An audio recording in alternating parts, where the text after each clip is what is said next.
Hi guys, welcome back to another fragrance review on this channel and thanks so much for tuning in again.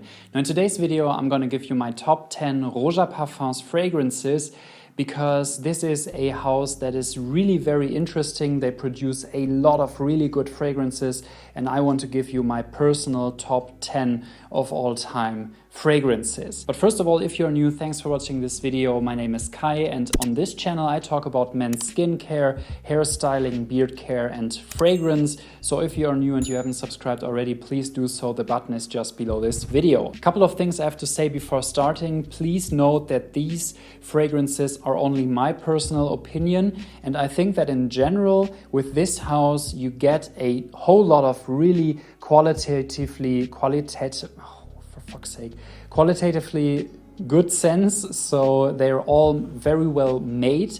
And it's really about personal preference with this one, because for example with my Tom Ford fragrances video, there were a couple of scents that weren't really that good in terms of their quality, but with ROJA, all of their scents are pretty much worth the money and I think they are all really well made. So it's really about personal preference and this is really just my personal top 10. So there are 5 honorable mentions I can give you, as well as 1 dishonorable mention or 1 reformulation that I didn't really like. In general, ROJA Dove is really good at making scents smell very natural. So for example, there is Amber, which is a fantastic cacao fragrance. There is Enigma, which is a fantastic cognac, or in my opinion it's a cherry fragrance, so I get a lot of cherry out of this one. Then there is H, the exclusive Black Tear Parfum, which is a fantastic raspberry fragrance with a very natural smelling raspberry. Then there is Fetish, which is a fantastic leather fragrance, leather with spices, really well made. And then there is Elysium, which is probably their most accessible fragrance because it has kind of a similarity to Creed Aventus, so it goes in a very similar direction, and it's also really very well made. So 5 honorable mentions, 1 kind of dishonorable mention or reformulation, which is United Arab Emirates. Given that they have a really high percentage of natural ingredients in their fragrances, it's really kind of tough, I believe, to get the same quality of ingredients or even the same ingredients for a specific scent. And I think that with United Arab Emirates, which was by far my most favorite Rose Oud fragrance, they did a reformulation which killed the magic of this fragrance, in my opinion, completely. So I was really sure that it would rank in the top 3 of my top 10 video. But with the reformulation being done in 2019, for me it's really out. So there is no more magic to this scent, and I'm really very sad that this has happened because it was really my favorite Rose Oud fragrance. So now let's start out with places number 10 and number 9. On place number 10 we have Enigma Oud, which doesn't really have too much in common with the original Enigma, but it's probably their most wearable oud scent. It's a floral, fresh laundry type of scent with a oudy base, so really very well made. And I think since this is their most wearable oud scent, this has to be in the list because this is really something that I really like to wear. I had a decant of 10 milliliters of this, used it completely because it was really one of my favorite scents to wear in the office because it was oriental, kind of oriental, but also very wearable. So this was really one of my favorites. Then there is H, the exclusive Parfum pour homme, on place number 10. This is a fragrance done for Harrods and it's a fantastic plum fragrance. So it's plum with oud done in a very interesting way. It has its similarities to Jubilation 25 by Amouage, but only in a very distant kind of way. It has an excellent performance. It's really very wearable in very many different situations, and it's a fantastically natural smelling plum, I can tell you that. So really nice fragrance. And I think also you can see the bottle quality with this one. Sprayers are awesome with ROJA always, and the bottles have a really very high quality, so love the bottles. Then we have place number 8, that is Roja Ort Lux. It is their most pricey fragrance, which is why it's so far down the list, because this is in and of itself a really nice one. It's really very deep, kind of has grandma vibes, I would say, because it's really a classic Chypre with a very resinous base, so comparable to, for example, older types of Guerlain Shalimar fragrances.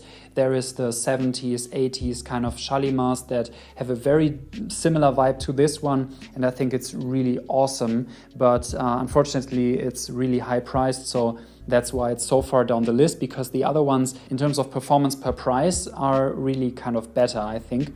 But nonetheless, Ort Lux should be a must-try for you. Then there is on place number 7, Parfum de la Nuit 3, and on place number 6, it's Parfum de la Nuit 2. And these two are really very interesting. So Parfum de la Nuit 2 is probably the most natural smelling whiskey or boozy fragrance I've ever smelled in my entire life. It's just awesome. It's the most natural smelling whiskey. It has a really high performance. It's really awesome for a nighttime fragrance, and it's, I think, the best of the Parfum de la Nuit range. Parfum de la Nuit 1 is also kind of good, but it's not as good so that it would be in the top 10 list for me. But Parfum de la Nuit 2 is probably my favorite. Parfum de la Nuit 3 is really very similar to this, but it's a place lower because it has a focus on on a woodsy kind of base or a leathery kind of base.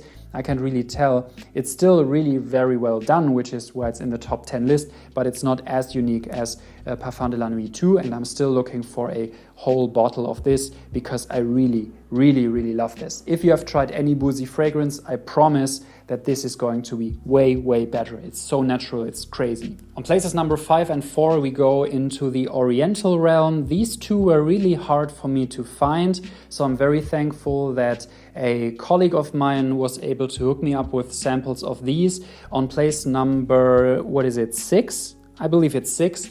Or 5, I don't know. I think it's 6.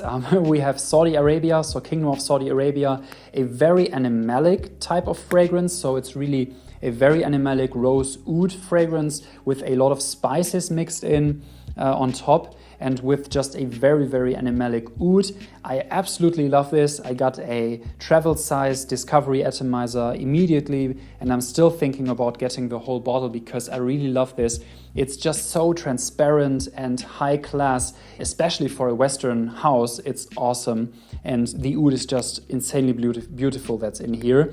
And then on place number 5, we have Oman, so Sultanate of Oman. This is more of a wearable fragrance, I think, because it's still oud, but with more spices, but without animalics, and I think even without the rose. So I can't really say that there is too much rose in this. I think it's mostly incense and oud and some woodsy base with lots of spice added on top. Still really very good fragrance. It's a place higher because it's more wearable for me, and I really enjoy this scent DNA. So Sultanate of Oman on place number 5. Sorry guys, I was wrong, that was place number 4.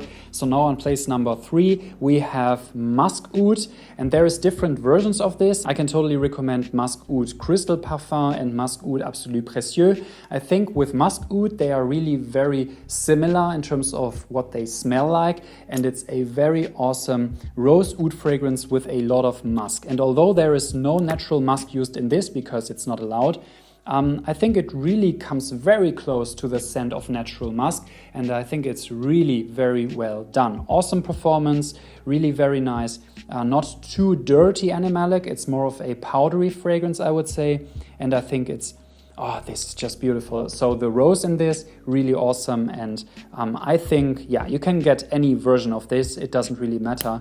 I've tried all of them, and they are all pretty much the same. If you want to spend the extra bucks, go for the Absolu Précieux or the Crystal Parfum, but if you can't afford that, go for the usual version. Place number 2, a very similar fragrance, which is called Amber Oud, and here I would recommend you to get Amber Oud, the original, or the Amber Oud Absolu Précieux.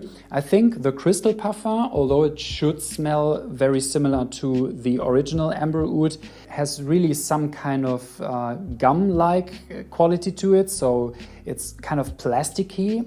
and I didn't really like it, so I can only recommend you to get the original one, or if you can spend the extra $1, the Absolu Précieux one. But this is, in terms of its DNA, a very, very oriental type of fragrance. And I think this comes really close to the ones of Botnikov or Riche Le Doré or En Saoud, so those really very oriental type of fragrances. It has a very Swiss cheese type oud in it with a very beautiful rose and very animalic, very kind of dirty and opulent fragrance. So it's really a little bit above the Musk Wood, which was, in my opinion, more wearable than this. But since I'm an Oriental fan, I absolutely love this, and I think it's just awesome. And if I can ever get my hands on a full bottle of the Absolu Précieux, I will definitely get this. And then finally on place number 1 is a very different fragrance. It's called Yagilev, and it's a classical chypre, so very similar to the Ort Lux fragrance, a little bit cheaper, but very similar in terms of its DNA, with a violet leaf or violet top note, which is one of my all-time favorite top notes ever, so really very good. And then it has a classical chypre, and then it has a very classical kind of development. So it goes very much in the direction again of older Shalimar batches, and it's really very, very masculine on one side, very animalic also, so kind of musky even, but with keeping this really classical chypre kind of character, and therefore it's just my all-time favorite. So this is very far above everything else for me, and I absolutely love the Yagilev. It's really one of the best Roja has ever made. So this concludes my top 10 list. Please just answer the question, have you tried any Roja Parfums fragrances? And if so, which ones are your favorites? Please let me know in the comment section down below. If you liked this video, please leave me a thumbs up. If you're new to this channel, please subscribe, and I will see you guys in the next one. Thanks for watching, and bye-bye.